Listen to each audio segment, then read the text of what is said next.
Welcome to the Migraine Miracle Moment. I'm your host, Dr. Josh Turknet. I'm a neurologist, migraine specialist, migraine sufferer, and author of the book, The Migraine Miracle. In this podcast, you'll learn all about how to find your path to migraine freedom without pills. Let's get started. Howdy, Beast Slayers. In today's episode, I will be answering a couple questions from a recent Clinic Chat live discussion.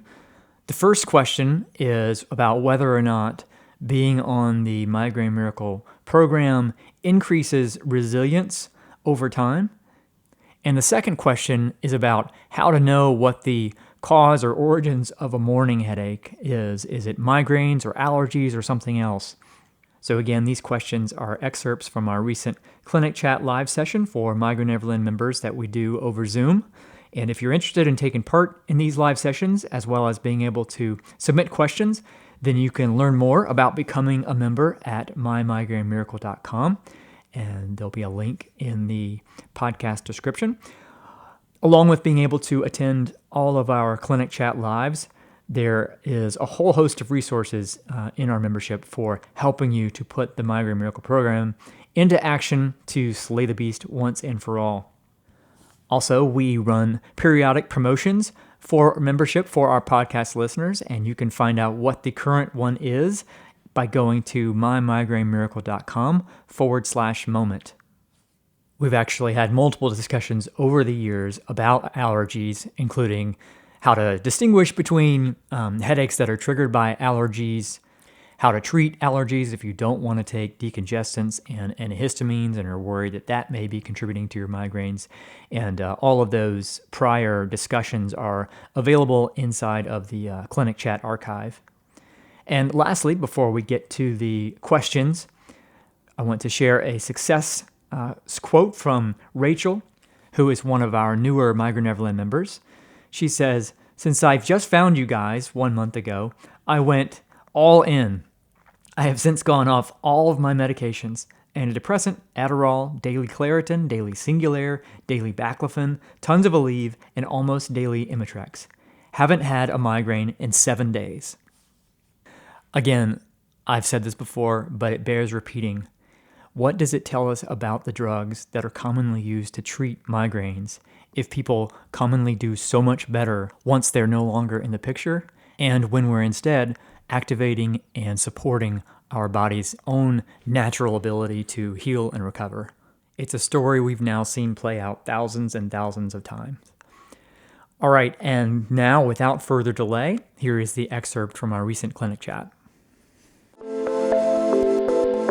Dr. T has mentioned that the longer we are on the Migraine Miracle Plan, the more sensitive our bodies become to mismatched foods like sugar.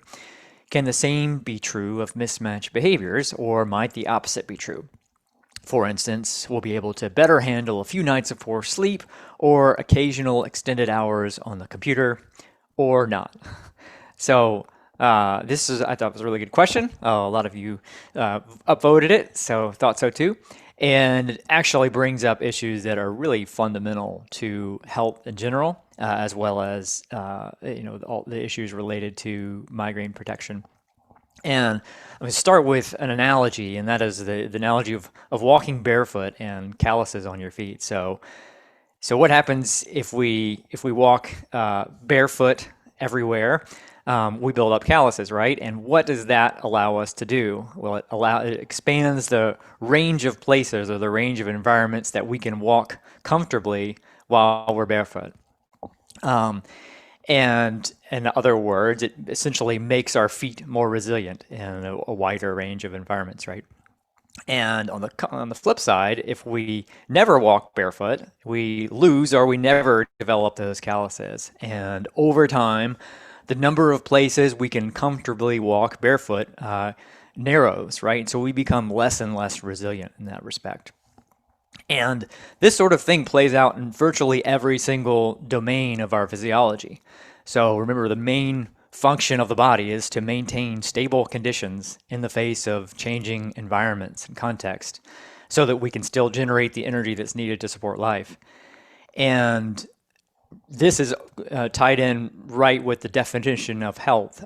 Many people now define health as a measure of our adaptive capacity. So essentially, the number of or how adaptive you are, how well you're able to maintain stable conditions or homeostasis in the face of different environmental stressors.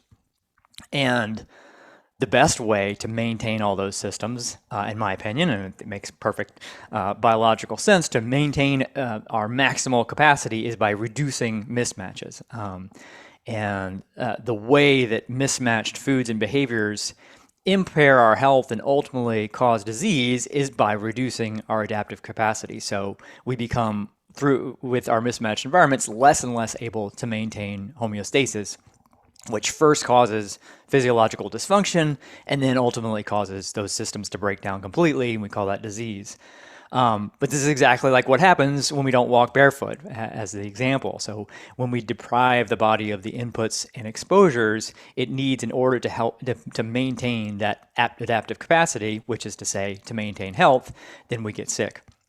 And this is actually played out tragically in the COVID pandemic. So there's an enormous increase in risk of morbidity and mortality in those who are unhealthy. And again, the way that is manifesting is a reduction in resilience or adaptive capacity in the face of a stressor. In this case, it's the case of an infection. But we see the mortality rates tracking very tightly with, incidences of obesity, hypertension, diabetes. So back to the original question, the answer is absolutely. So reducing mismatch absolutely makes us more resilient. And this is almost certainly why, in my own example and examples of many folks that I've worked with, why triggers that would have once guaranteed a visit from the beast don't have their same potency anymore. And the reason why this kind of resilience tends to improve the longer we sustain this way of living. It's more in line with how humans have lived for thousands of years. I've also talked about before, one of the main issues in the world of migraine is that many people respond to migraines by doing just the opposite. So, for example, if someone has found that exercise is a trigger, then they may reduce it or avoid it altogether. And then what happens is that those systems, the cardiovascular and musculoskeletal system, they degrade over time and they become less resilient. So now it takes less physical activity to provide this, to give the body the same amount of stress. You're less able to recover and recuperate from that. And so less becomes more. Unlike when we're implementing the plan, reducing mismatch, we're improving our resilience by increasing our adaptive capacity and minimizing the impact of those stressors. So the same stressor has less of an impact in the future as we build up that capacity. So exactly the opposite of what oftentimes happens. And in the opposite case, where if you're reducing the amount of stressors that you're exposed to, or increasing mismatch, you're becoming increasingly sensitive over time to those triggers, which is exactly what people report happening. So folks will oftentimes get to a place where they can tolerate very little physical activity without it provoking an attack, or can't go out in the sun at all because they've limited sun exposure. Whatever exposure it is that they've greatly limited now is an even more potent stressor. And then back to the topic of mismatched foods. So it's true that when we consume foods that are harmful, like gluten grains for those who are sensitive, table sugar, our body does try to adapt in ways that will try to lessen the future impact. Which means that if you remove those foods, you will lessen those adaptations. But the difference there is those adaptations are only beneficial if you're going to continue to consume those things. But if they're harmful and not health promoting, then not eating them is the preferable strategy to eating them. Unlike the case of where you're trying to adopt things that are intended to reduce mismatch. So that would be a case where we're increasing mismatch in our lives and the body is trying to protect us from it. So a great question that kind of really gets to the root of health and has real direct implications for the migraineur. So another common one. I'm new to the group, and I'm sure this question has been asked many times over the years, but how to know whether the morning headache is due to sinus, allergies, or really a migraine. So I wake up almost a few days every week with a very congested nose and a headache that intensifies during the day. Common question, a common issue with the sinuses in particular. So they can cause pain.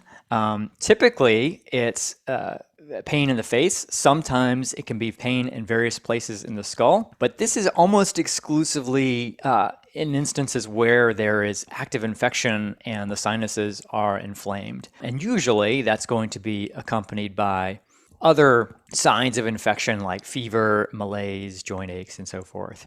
And the pain of that is usually pretty localized. So most commonly pressure over the maxillary sinuses, for example, and it has a very typical character that can usually be easily distinguished from migrainous pain. That's in contrast to just regular sinus congestion, which doesn't directly cause headaches.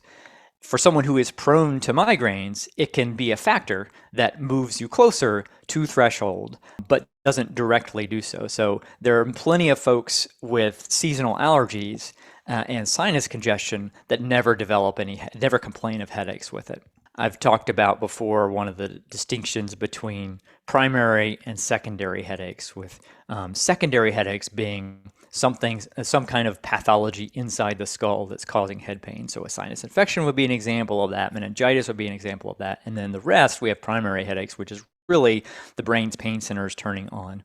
And the vast majority of things that are attributed to sinus or called sinus headaches are actually primary headaches, where it's the brain's headache center turning on rather than a headache directly caused by the sinuses themselves. This, if you recall, also I've talked about this in the book, probably elsewhere, but sinus congestion is also not an uncommon feature of migraines.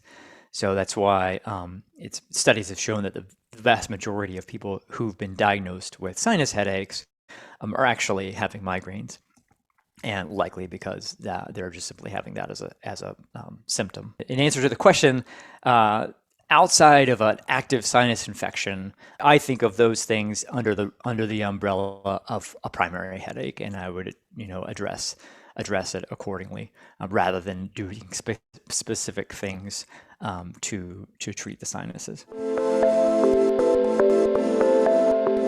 All right, thanks so much for listening to this episode of The Miracle Moment. If you haven't already, be sure to subscribe to the podcast in your podcast player of choice. And if you know any fellow migraine sufferers, please feel free to share it with them as well. And now it's time to go out and slay the beast.